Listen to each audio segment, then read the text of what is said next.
醫院入邊發生嘅意外，有絕大部分屬於跌倒事故，可以導致嚴重嘅後果，造成骨折、頭部創傷，甚至死亡。為減低跌倒風險，一齊嚟睇下有咩防跌措施啦。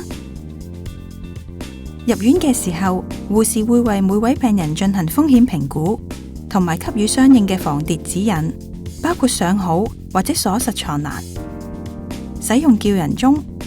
安全帶、防滑地墊或者沖涼椅等等。詳情可以參考病房入邊張貼嘅資訊，亦都可以向醫護人員查詢。本院以病人嘅安全同健康為首要考量。有啲高危嘅病人，例如生產之後做完手術，接受過麻醉或者鎮靜程序，例如照胃鏡，食咗有昏睡作用嘅藥物，例如安眠藥、鎮靜劑，照腸鏡前飲用藥水放射期間，視力減退、行動不便、長期臥床、受疾病影響導致頭暈、身體虛弱、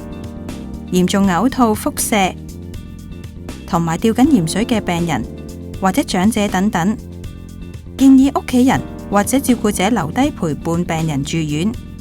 如果病人想落床嗰陣，一定要撳鐘揾我哋幫手。過往好多個案都因為病人高估咗自己嘅能力，自行落床，或者陪伴者分心做其他嘢，